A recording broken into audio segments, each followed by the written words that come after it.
First, we'll do the promo thing. Okay, so I'm recording for the promo. Whenever you're ready, go ahead.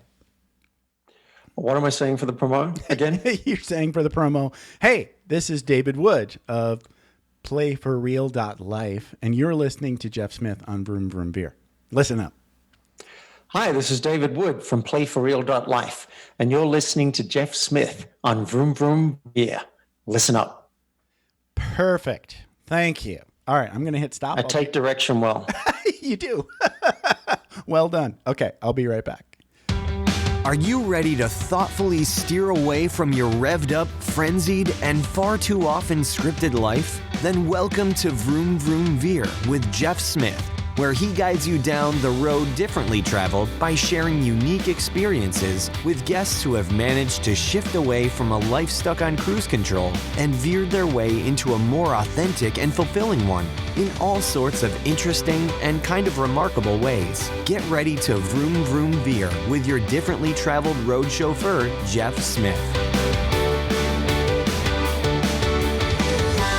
Nigel Bennett, thank you so much for being on Vroom Vroom Veer, and welcome to the show. How's it going?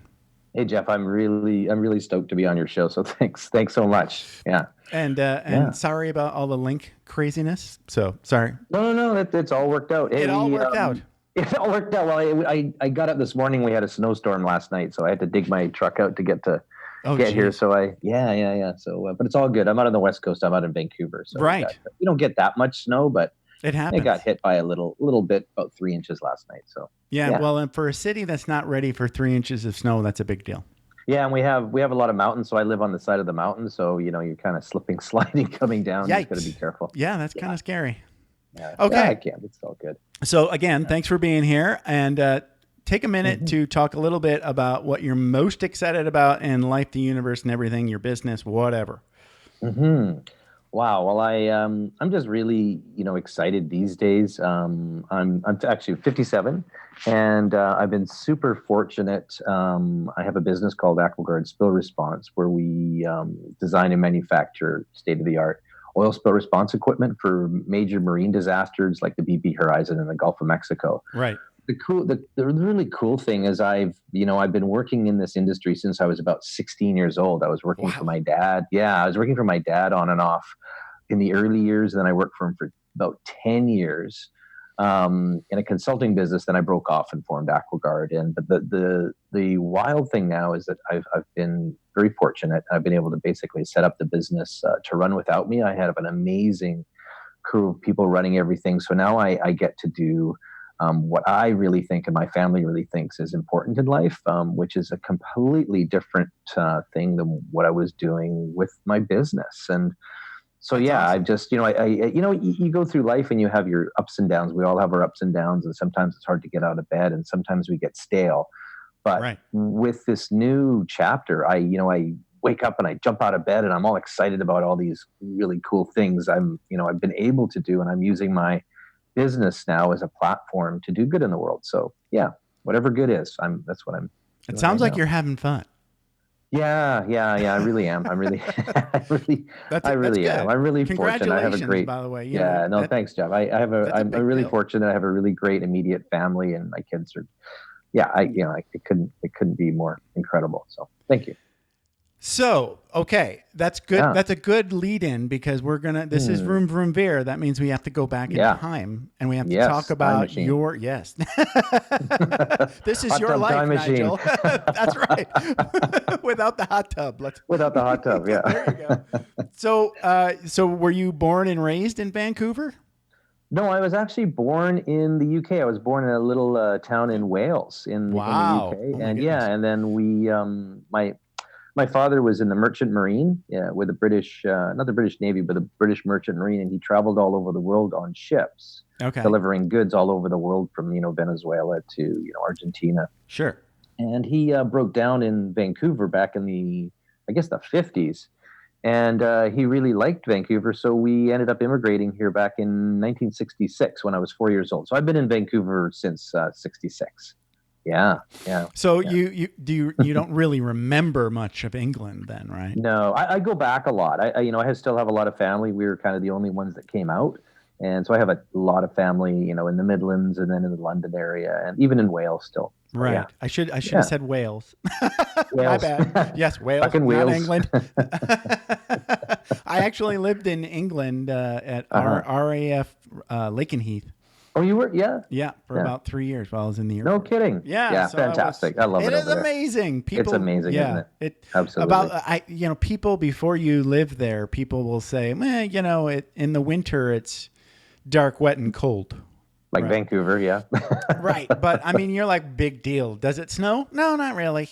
I know. But then you get there and you're like, oh my God, it's really dark and wet and cold. I know. It's the dark that you're not prepared for, I think. That's right. Yeah. It's but after it's kind of interesting. But when I was in school, I had a really, really hard time because I'm ADD and I'm dyslexic. Oh, wow. So high school, elementary school, I didn't really notice it. I got dragged out of class and teased a lot because I couldn't read. And right. And then I went to high school and it was hell. But I had a lot of good friends. I was very kind of a little bit social. So I built a social network and I had a lot of really good supportive friends that helped me graduate for high school.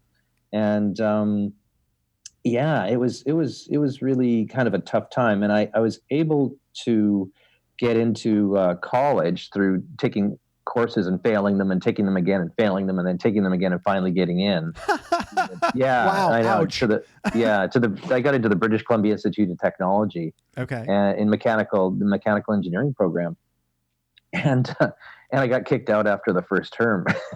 Wow. Yeah. Just because I got you kicked still out. really were struggling with the I was dyslexia? struggling. Yeah. I failed out, but I sat in the dean's office and I said, hey, I'll make you a deal. I'll do anything to get back in. And he basically said to me, okay, I'll tell you what, if you take all the classes that you failed at night school and take a full day load, I'll let you back in. So I'm like, sign me up.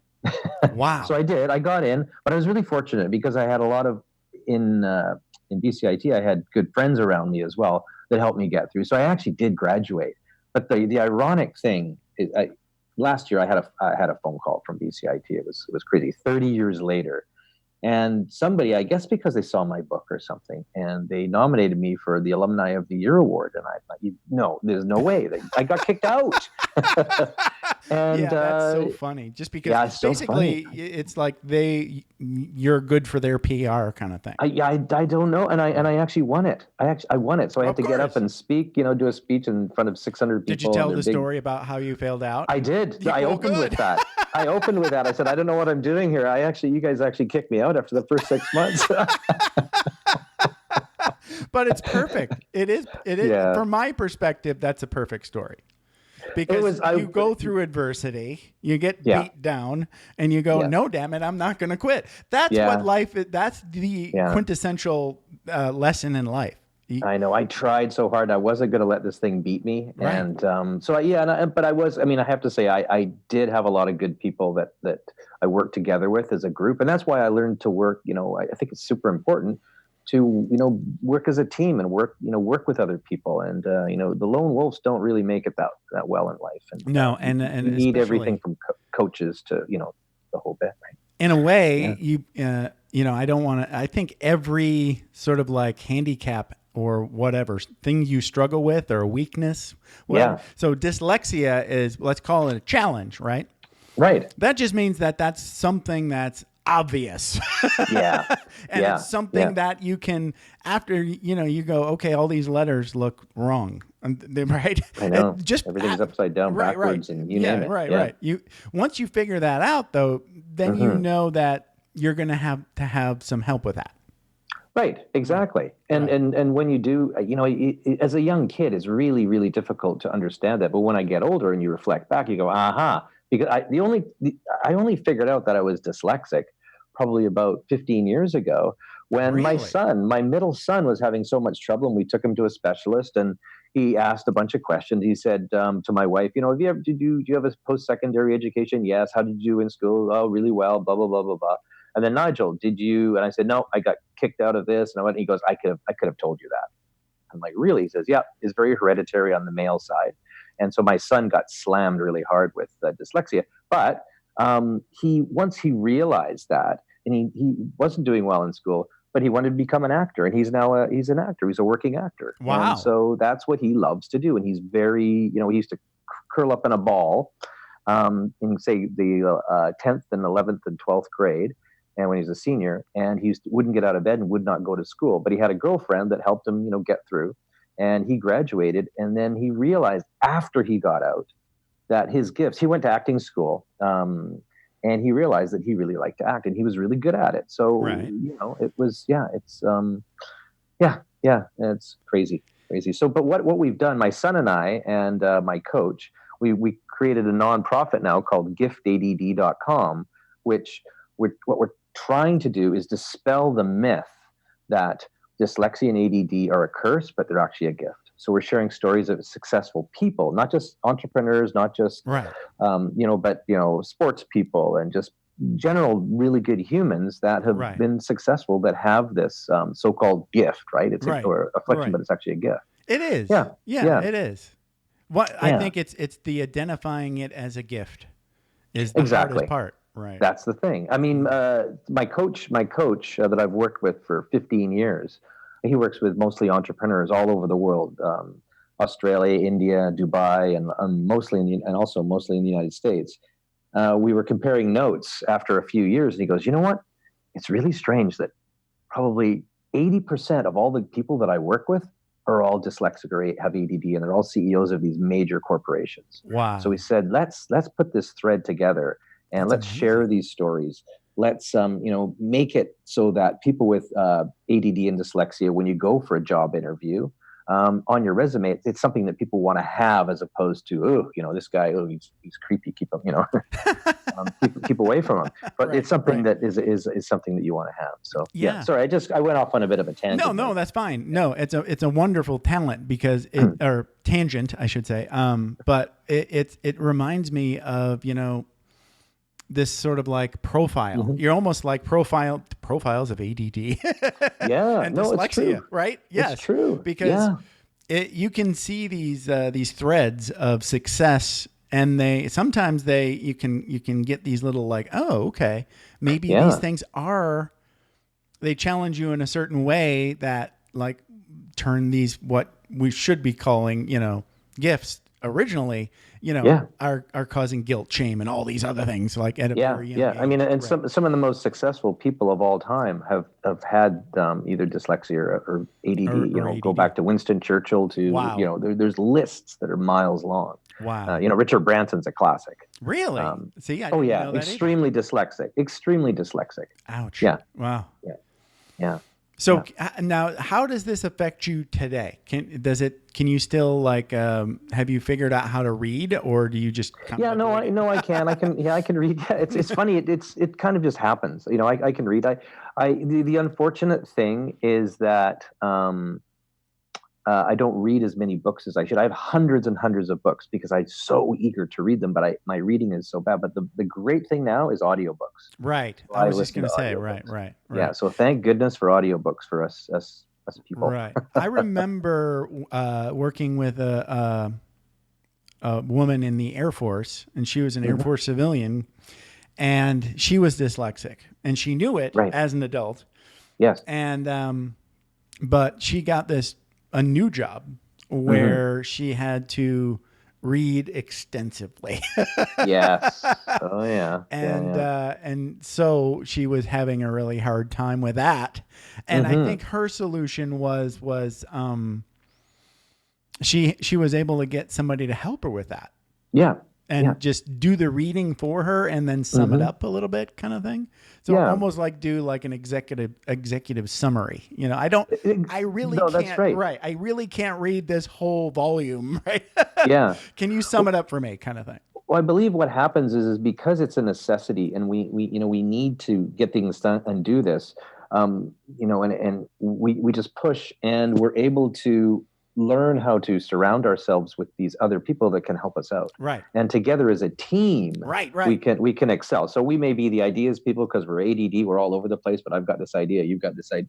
But it's but then to have people, around you, that's why, teams are so important. They're so important, you know. It's I was was really fortunate. Well, I don't know if I was fortunate or not. Right up the second day after high school, or actually the next day after high school, my high school graduation. So I did graduate from high school, right. And the day after, I was a little bit hungover, as most kids are that day. Yeah, my father had a environmental mapping company, and he had a project in Venezuela, and so the next day I had airline tickets on my pillow for Caracas, Venezuela, and I flew down there on my own, and I was in Venezuela working. Within the first week or so, I'm in a helicopter flying over Lake Maracaibo, which is a big lake that is open to the ocean. So it's a brackish lake, so it's salt and right. Okay. And fresh water. And we're doing a reconnaissance over the lake, doing some environmental mapping. We're flying down the east side of the lake, and at the very bottom of the lake, I remember seeing indigenous people living on like sticks and like on little huts on sticks. Right. Wow. And then as we flew up the other side, the west side of the lake, we were getting a little bit too close to the Colombian border, and we were hailed by the FARC guerrillas. The FARC guerrillas that are still operating there, 30 years ago, like for today. Yikes. They're still there, right? Okay. And they were hailing us to move out of the area, and they were taking pot shots at our helicopter. I was 18 at this time. This is right That's after scary. high school. Yeah, and I was just stunned, but I was really stunned to see the environmental degradation in Lake Maracaibo from the oil industry at that time. And I was 18. I couldn't figure out why there was oil floating everywhere. Seeing the indigenous people in the South really kind of shocked me that the people were living there, and then this was happening, and then these FARC guerrillas were shooting at us, and then I ended up working for my dad's environmental mapping company for about 10 years, and I did a long stint in Egypt. I don't know if you've ever spent much time in the Middle East or during your only Air Force time. So I did a little bit of Saudi Arabia, and I did a little bit of Qatar and Doha. Oh yeah. I was I was stationed in Egypt, so I was in Cairo for a while, but I was mostly in Alexandria. Okay. And then we were doing a mapping of the entire country. We're doing the national oil spill contingency plan for the country. Wow. And I had to do another overflight in a helicopter, and so I went south of Suez, down in the Red Sea in the Gulf of Suez, and there's a little military checkpoint there that you go through, and they check everything, and then you pass into a tiny helicopter base, which I think had 2 helicopters. Okay. And I arrive, and I'm probably 22, 23 at the time, young kid, and I have an Egyptian fellow with me that's helping me out. And this guy waddles up. His name was Johnny, and he's a kind of a bigger guy, and he was an American fellow that was an ex-Vietnam pilot. So this was in the early 1980s. Okay. And so he'd been wounded. He had cut a bit of a limp, and he came up to me and he said, I'm supposed to take you, for an overflight to show you some stuff, but I got to let you know there's only certain areas I can take you because of protocol and whatever it is, but I'm going to take you, but I want you in the front with me. And so cool. So my Egyptian friend was just in the back, and I was in the co-pilot seat, and I put on the headset. Okay. And he put on his headset, and he said, okay, now we can speak. And I'm like, okay. He says, I'm going to take you to some areas. I have to pick up some oil industry execs, and I'm going to drop them off. But he said, what I want you to do is get your camera. I want you to put your camera between your legs and the glass in the bottom by your feet. I want to take as many photographs as you can of what's going on over there. But don't let these guys in the back that we're going to pick up see what you're doing. Because if they do, we could be reported and arrested for spying. And I was like, I was 22, and I was like, holy crow, this is. I don't know if I want to do that. I don't know if I want to do this. Yeah. So we lifted off. Okay. And we landed on an oil rig, and we picked up 2 oil execs, and we flew over to the Sinai Peninsula on the other side of the Gulf of Suez. And we're flying along, and I was, taking photographs of some ruptured oil pipelines and things. And we dropped these guys off at a base, and then we took off, and he said, okay, now I can really show you some really horrible stuff. And we flew north, and all I saw was pipeline after pipeline after pipeline that had been ruptured, and there was oil flowing into the Gulf of Suez. It was horrific. Wow. And he said to me, just keep taking as many photographs as you can. And he says, I know what you're doing. I know why you're here. But do you really think that you can make a difference? Like, do you really think you can make a difference here or in the world or whatever? And I'm like, well, hell yeah. I was You're young 22. kid. I'm 22. I'm like, hell yeah, I'm going to make a difference. Right. But that resonated with me for the rest of my life. Really? That he didn't think I was going to be able to make a difference. Right. And I really thought that I could. And so I spent about 5 years on and off in Egypt. And my father came over to wrap up our contract. He flew into Cairo, but I was in Alexandria cleaning up our apartment and I was going to head to Cairo to meet him. And we were both going to fly to London for my cousin's wedding. And I had a phone call saying, okay, I'll see you in Cairo. So I got in a car. We had a taxi, an old beaten up taxi, but we had hired this gentleman for years to work with us, and he would just drive us. Okay. He was a taxi driver, okay. And he drove me on the old desert road from Alex to Cairo. And I got there, and then a guy came down the steps and grabbed me by the arm. Oh, geez. And pulled me up the stairs. He says, "Come with me." And I'm like, "Okay, what's going on?" And you didn't know this guy. And I'll tell you in a second. So okay. I went up the stairs, went into the hotel, went down the hallway, went into this room, and it was night at this time. And I go into this room. He opens up the door and he kind of pushes me, and we sit down in the middle of the room on the floor. And then he just said, "Your father's missing." And I'm like, okay.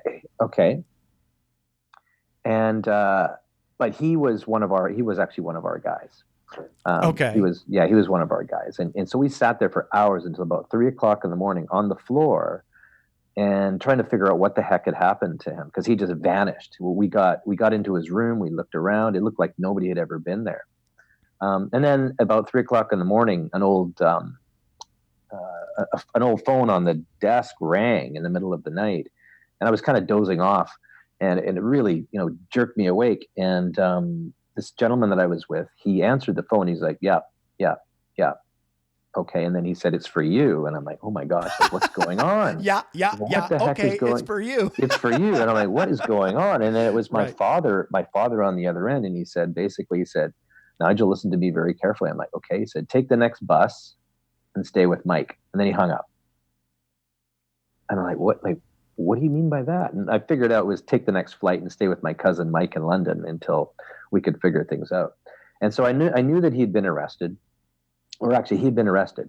And but the guy that I was with said, we got to get you out of the country, because if they get both you guys, they've got more bargaining power or whatnot. And so I'm like, absolutely no way, I'm not leaving. But he convinced me to leave and take the next flight out of Cairo to London. Wow. So eventually I got to the airport, and I flew to London, and then I got back to Vancouver, and my sister was working in the business with me. And, my father was incarcerated for about 6 months in a Egyptian prison. Oh, geez. Yeah. And then at that point, I realized that, and this is kind of hard to say, is that our ethics clashed. My father and my ethics clashed. So he came back to Vancouver eventually. And I basically, after a while, I took my sister and another fellow, and we left, and we had a big veer. A big veer. Wow. Big veer. Yeah. We broke away from my father's company. We formed our own company, which is called Aqua-Guard Spill Response, which is the company I have now today. Right. Yeah. And it was the most difficult thing that I'd ever had to do, because he was a very powerful figure, a father figure. And, but we just didn't agree on certain things. Sure. And, I didn't want to live a life like that. That's got to be ever want that to happen ever again, anything like that ever again. Right. Right. So, yeah. So how did he get out of jail?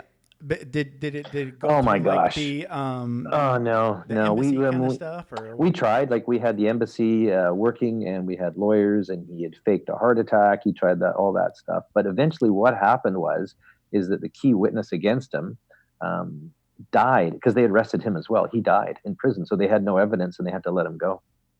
Okay. Yeah. Wow. Yeah. I wasn't going to go into all that detail, but yeah, that was. I was just curious. So if I'm curious, that means the people listening are going to be curious. So that. But it was the most difficult thing that I'd ever had to. That's got to be scary. Oh my God! Like every day. Yeah, just making that decision to step out on your own. And I mean, he threw a lot of debt on us, so we had a lot of debt. Right. That we eventually paid off over years, and we separated and we formed our own thing. Yeah. Yeah. Unfortunately, our relationship was very much strained, but yeah. So did you make amends? We did, but then I'm saying personally, not in business work. Well, no. Personally, we did. Yeah. And we had a relationship for so many years, and then several years ago, unfortunately, he kind of fell into the same thing. He actually was arrested. He's 85 years old. And he just did five more years in a U.S. prison in Pennsylvania. Geez. So he just got out about 2 weeks ago. Oh my goodness. Yeah, but we've been estranged for years. Yeah, but it kept going down the same path. And I don't know. Definitely it was just really, really tough. Yeah. Wow. Mm-hmm. Okay. So yes, made amends, but still, all right. Yeah. Understood. Yeah, it's been tough. Yeah. That is rough. That's rough. Yeah. But I know we had this new business. We had this new business, Aqua-Guard. We had no money. We had everything leveraged. My wife and I. And you're doing this with your sister as a partner? My sister was involved in the business for the first 4 years. Yeah. Okay. Yeah. 4 or 5 years. Yeah. Gotcha. That was 27, 28 years ago. Wow. Yeah, and we had everything leveraged. We had a little tiny house. My wife and I had been able to scrounge some money together to put a down payment on, and we had 2 and then 3 little kids, and we had my wife's old beat-up Nissan car, which had was so rusted out. We had kids in the baby. I'm probably not supposed to do this these days, or we shouldn't supposed to do this these days. But the floorboards were so rusted, my kids could see the road through in their baby seats. I'm familiar. Yes, I'm familiar with the rust bucket. Right. So we had everything. Right. We had all. We got to. Yeah. And in those days, we had to do what we had to do. We had all. We were all in. We had all our chips in. We had.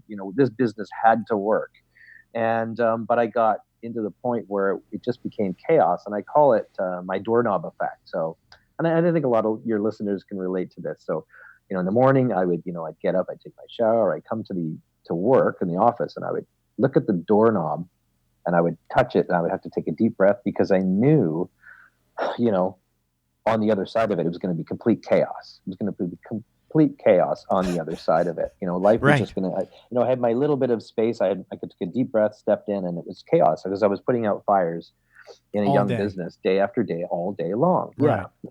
And then another bit of, that was vroom, vroom again. That was vroom, vroom. We were just going, balls to the wall. It was just crazy for it seemed years and years. Right. But then a buddy of mine who is a 300 and something pound lineman from a professional football team that had just retired from football. Wow. Canadian or U.S.?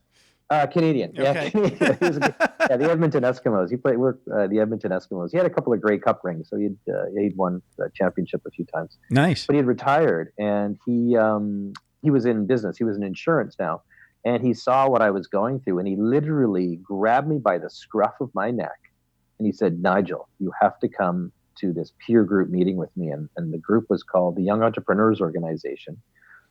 Which I was young. I was under 40 at the time, so I'm still the Young Entrepreneurs. Then it changed to the Entrepreneurs Organization. Okay. And so he dragged me, and I went, and I joined this group. It was a peer group, and it was one of the best decisions. My wife and I talk about this still to this day. That's probably one of the best decisions we ever did, was joining a peer group like this. Yeah. Because it's just been absolutely amazing. And then the other thing was that this led me to getting a coach. So a life coach. I had a business coach. I had a business coach after we separated from my father's company. You need a business coach for sure. I had a business coach, but then the thing was with the business coach, I was calling him up and say, "Hey, we got to go for breakfast. Come to breakfast." Yeah. And I go for breakfast with him, but I was talking about more personal stuff than business stuff. And he said, "Nigel, stop." You're treating your business coach like your life coach. Exactly. And that's exactly what it was. And he goes, "I can't help you anymore, man. Like, I can't help you. But here's somebody that can." And his name was Kevin Lawrence. Right. I need a life and business. Yeah, the whole thing. And his name was Kevin Lawrence, and he now works with the Vern Harnish Group, which is a Gazelles group. And I've been working with him for probably over 15 years. And so joining the peer group and then getting this coach was just huge. Yeah. Huge for me. Yeah. Huge. Yeah. That peer group is hugely important. I like any type of peer group, and for all of us. I was totally against. Like, I was like, I don't have time. I've got little kids. Right. There's absolutely no way I've got 5 minutes for a group like this. But I got dragged into it, and I found that it was, it took a while for me to get into it, but it was the best thing I ever did. Well, I was just reading this very, very long blog series. I don't. The blog is called Wait But Why. Tim Urban. Anyway, I've been reading this long series, and one of them it was the idea of the idea lab, as opposed to the echo chamber. Okay. So your peer group is like the idea lab, where the rules are set up as like we're all here to find, a better way, kind of like hacking life. Right. Yes. But very rationally and scientifically. And we're not going to get into the whole, like, you're a piece of shit. No, you're a piece of shit. Not, we're not going to be echo chamber, where echo chamber is nobody's talking about anything, but they're just saying shit to their audience. Nobody's learning anything. Right. That's an echo chamber. That's an echo chamber. Right, absolutely. Right. So I'm currently looking for an idea lab myself. So So whenever I hear people talk about, what sounds like an idea lab, right, where it's just like this group of people where you can bounce off ideas and you're safe, Well, I really found that with our group, we were broken into forum groups or focus groups of about 9 people. And the really cool thing. 9, 10. And the really cool thing was we were all kind of about the same age at the same time. We all had either just got married or just had little kids, and we're all dealing with the same crap. Right. And it was like, I thought I was the only one on the planet like this. I thought I was an alien. No. And we were all the same. Right, we all had the same stuff. Exactly. And it was so cool to learn from each other. Now, all these people in this group, this is, 20 years ago that I first joined, at least 20 years ago. We're all best friends. All of our kids are best friends, and we're now going to their kids' weddings. Right. And we're super tight, and it's just like lifelong friends. And that led me to an offshoot of the Entrepreneurs Organization, which is at MIT, called the Gathering of Titans, or Entrepreneurs Masters Program. And then there's it used to be Birthing a Giants out of the and. So now I've been going this is my 16th year coming up this year. Wow. It's 5 days at a campus offsite MIT. And we're 75 of us. And we're all entrepreneurs from all over the world that meet for 5 days a year. And basically it's absolutely amazing. But it's these peer groups, that. Are you keeping in touch with those peer groups throughout the year? Oh, absolutely. Emailing, yeah. Oh, yeah. I have a forum group inside my MIT group. So we meet once a month online via Zoom. Oh, so nice. There's 9 of us, and we see each other. Yeah. And we hold ourselves accountable for our goals and our desires. It's almost like a mastermind. Exactly. Right. Yeah. It's a master. I think mastermind is probably the closest thing I've heard of to the idea of an idea lab. With the rules being, sort of like. We have very strict rules. We have a constitution, and it's, you never tell anybody what to do. You only share your experience. Right. Exactly. Yeah. You're offering options. Exactly. This is what worked for me on this. Exactly. And this what didn't work for me on this. This is what didn't work. And that doesn't mean it's going to work for everybody. Yeah. Take what you need. I mean, take what you need. If I get one little nugget, I'll go for a week to MIT. If I get 1 or 2 really good nuggets, it's well worth it. It's well worth it. It reminds me of options investing. Have you ever done any options investing? No. I don't want to get into the nitty gritty of options. I'm just talking about the concept of options. Okay. Right. So when you get into options investing, I'm in this, I paid for this paid service through the Motley Fool, which is this investment news group kind of thing.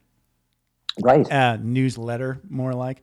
So you get in there and they'll send you the strategy. It's like, if you happen to have this X amount of money, you might be able to set up this strategy if it'll work for you. Right. Yeah. And every one of these strategies has like maybe like 3 or 4 scenarios, right? Right. Where scenario 1 is the best possible scenario. That's what they really want, right? Right. And then scenario 2 is opting out a little bit earlier for less money.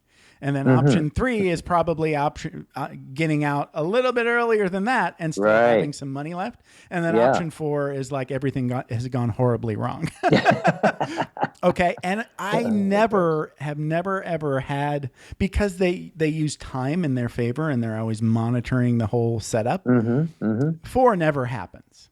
Yeah. Right? Yeah. You get to, 2 and 3 quite a bit. and then sometimes 4.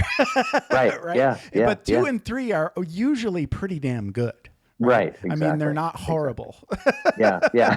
That's right. Right. It just means you made less money, Yeah, that's right.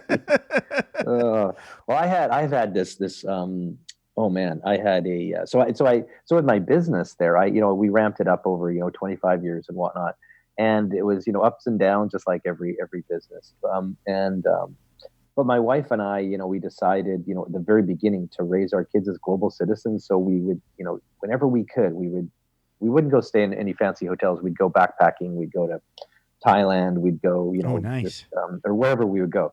And because we wanted our kids to see the world. And in 2012.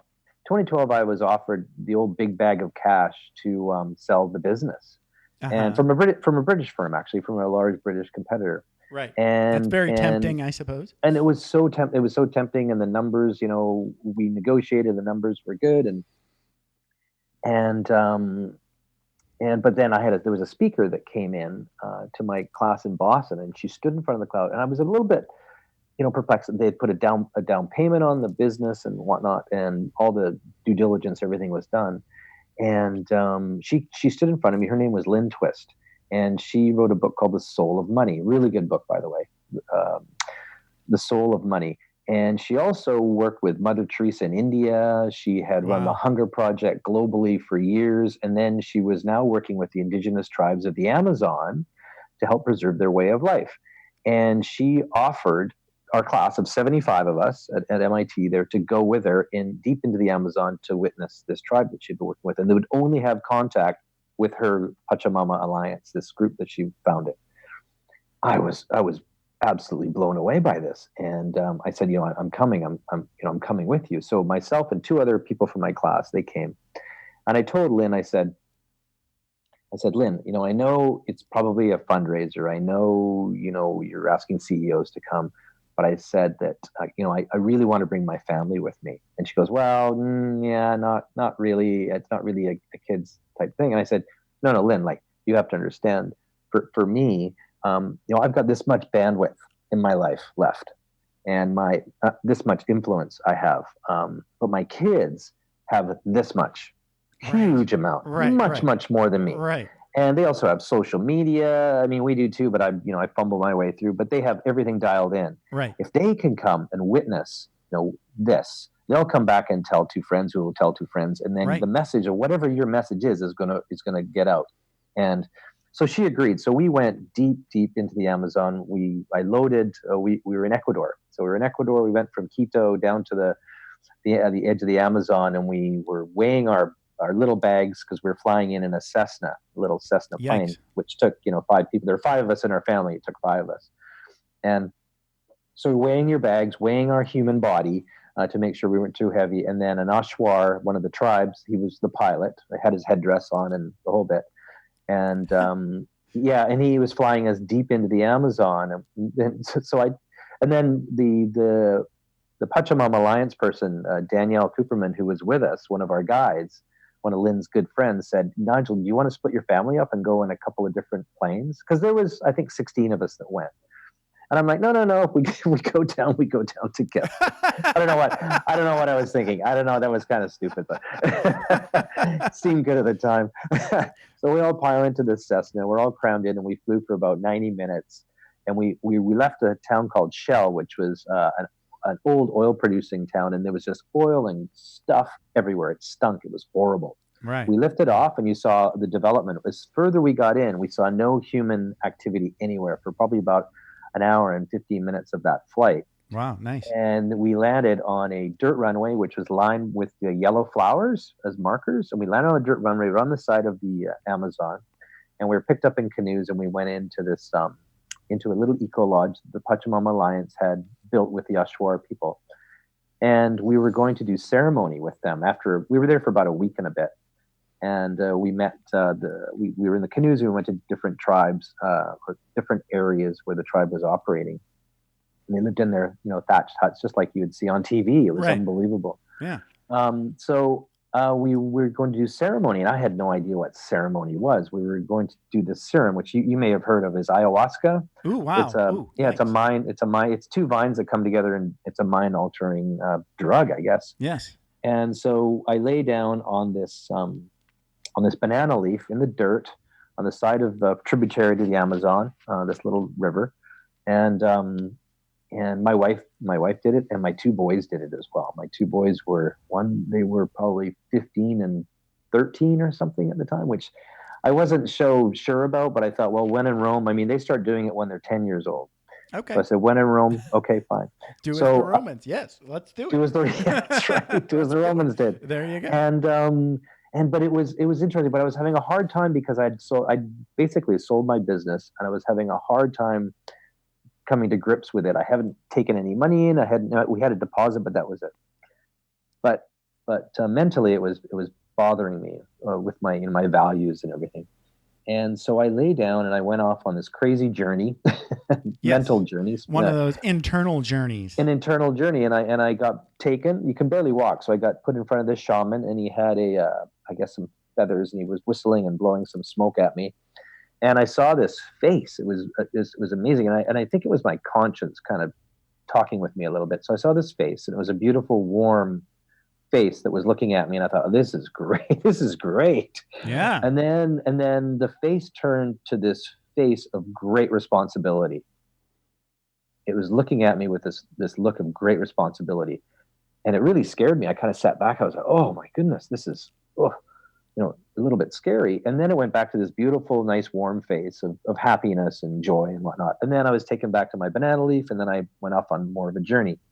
But then when I came to, I was flying back. We flew back, and we were flying back to Vancouver. I'm like, you know what? This is wrong. This is wrong what I'm doing. I'm selling my business for a big bag of cash. Right. I'm going to go, sell T-shirts on the beach? I don't know. I mean, this is You didn't really have an exit plan. You just were. And I didn't have an exit plan. I didn't have my life. You didn't know what was going to come next. I didn't know what was going to come next. And it's like, I was like, I won the lotto, and it just wasn't feeling right to me. And I think my conscience, that face and everything was me talking to myself. It was my conscience, because I wasn't comfortable with this. And they actually use this ayahuasca as treatment for heroin addiction and things, because it gets deep down into your unravels. Yeah, it unravels past histories. They use it for like PTSD. Exactly. They use it for PTSD. They use it for everything. Cracks open your It really does.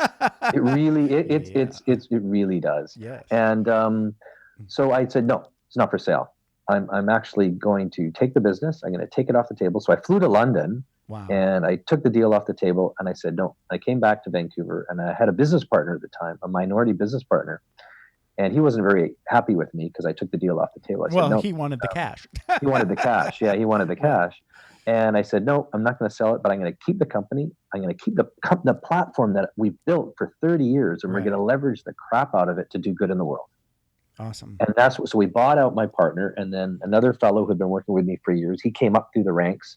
And he's been running everything for the past 7 or 8 years since my other partner has left. And I took off for a year and traveled with my kids around the world to 17 different countries, from Myanmar to, we were in Bhutan, Myanmar, Argentina, Colombia.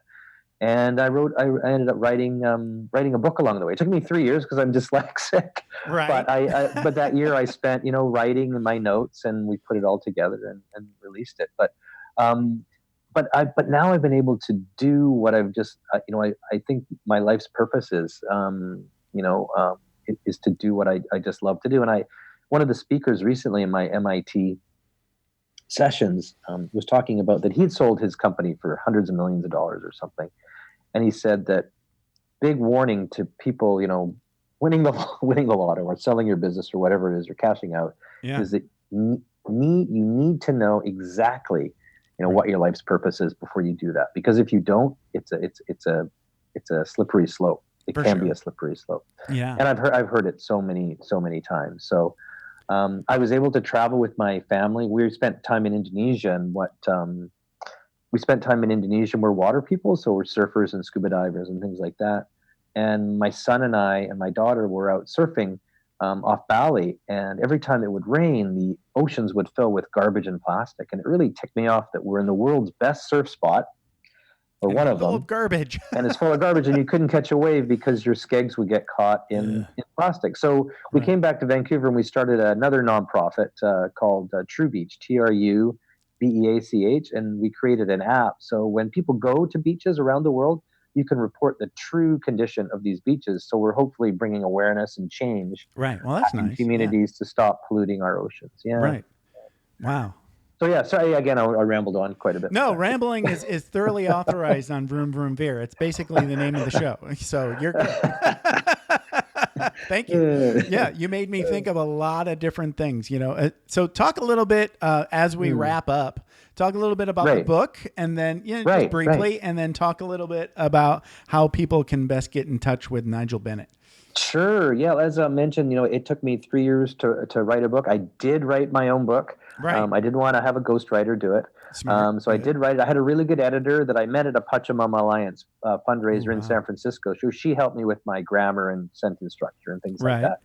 But so this book, it's called Take That Leap, Risking It All for What Really Matters. And what really matters is the key to this whole thing. We live, our lives are so busy doing these ridiculous things that aren't really that important. Right. Where what really matters is our family. And I find that, being an entrepreneur, we sacrifice a lot of our, life for our business, where it should be the other way around. Yes. It should be our family first beyond anything. So you can get a copy of my book on Amazon. You can go to my website at www.nigeljbennett.com. And also it's an Audible too. I recorded an Audible version. So it's an audiobook as well. And all my yourself too. I did. Yes. I was encouraged. That's a lot of work. By people. Yeah. And I'm dyslexic. Reading my own book, I thought, oh no, there's no way. But I did. I don't really remember what I wrote here, but it was kind of, this is the gist. That's right. I know. It was just classic. I was challenged by. I would actually rather have that, right? I would too. I would too. I think I heard David Spade. Yes. I think it was David Spade. Yeah, maybe. Like David Spade, on Howard Stern. Yeah. And he was saying he was doing the audiobook version because his audiobook sold more than his print book. So he was like, I'm all in on this now, right? Yeah. But his technique was he would read the book. Yeah. But as he read it, he would do asides. Oh yeah, I remember when I wrote this. I was and he would tell stories that weren't actually in the book. Right. Yeah. And that made the audiobook better, right? I was really the gentleman. I was so fortunate. My kids and I, we did a little family band for a few years, and we did some recording at a studio. So I called the guy at the studio and I said, hey, Jimmy, do you think you could do an audiobook for me? And he goes, oh, hell yeah. And I said, well, okay. Have you done one before? He said, yeah, I just finished Elvis Costello's, so yours will be easy. And I'm like, oh, okay, that's pretty cool. Wow. So he just did Elvis Costello's the month or so before mine. And we had a blast. We just had a blast doing it. But another thing is that all the proceeds, not just the profit, all the proceeds, everything, go from my book, from my audiobook, and all the speaking that I'm doing, all to the different causes and charities that my family support. I think that's for me, giving. We do a lot of giving work, and I just feel that giving as a family too is more powerful than anything that we could ever do. And so all that goes to these causes. Our kids and my family, we've been going to Mexico, I think, for 15 years. We've gone 18. We've led 18 trips of people going to build homes for the homeless. So my kids are all started off. My daughter was 3 the first time she went, and she was painting, and now she's 19, and we go down, and now she's a supervisor on site. And so, giving. So giving is a really huge part of our family. And so I just thought, a cool way to do all this would be another channel to giving, is all the proceeds from my book and everything we do go to these causes. Yeah. That's amazing. well done. Congratulations on the whole ball of wax, because, we need more Nigel Bennetts, so. No, I appreciate it, Jeff. It's been a long road. It's been a long road. It's been a really interesting, fun, great, ups, downs, all arounds, vroom, vroom, veers, vroom, vroom, veers everywhere.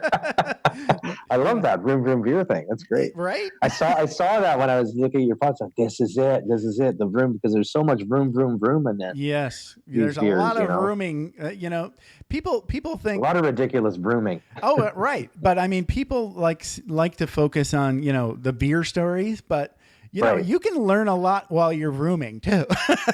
Yeah. Oh yeah. Yeah, for sure. Right. Yeah. And it's, I think later on in life, you realize that, what are you doing in your vroom period? And is it what you really need to be doing and want to be doing? Yes. That's what the veers are for, is like, it's kind of like course corrections to getting to where you want to be. Yeah. I heard there was a podcast. I did a podcast yesterday as well, and then I was listening to his guests, and I can't remember the fellow, but the guy's name. He summed everything up really well, and he said, "In our lives, we come across or we influence about 80,000 people. Wow! A typical humans," which I thought that's incredible. That's amazing. So, can you imagine at the end of your life, you're in a football stadium, 80,000 people. You're in the middle of that stadium at center, and you're looking out at 80,000 people. Are those people going to be cheering or booing you? And I was like, whoa, that's pretty significant. So that really resonated with me. I would say there'd probably be a little bit of both. That's for me. That's true. For me. That's true. Yeah, I think for all of us. You can't win them all. The Roman Empire, thumbs up, thumbs down. That's right. All you can hope is that most of them are on your side. That's right. Exactly. Hey, this has been a blast, Nigel. I appreciate it. Yeah, it's been a lot of fun, Jeff. Hanging out with me for about an hour, and you have a great day, man. Yeah, you too. Thanks so much. Thanks. Appreciate it. Bye-bye. Bye. Thanks for taking the time to ride along with us on another episode of Vroom Vroom Veer. For podcast info and show notes, be sure to head over to vvveer.com. That's VVER.com. Man, that's fun to say. And we'll catch up with you next time here on Vroom Vroom Veer.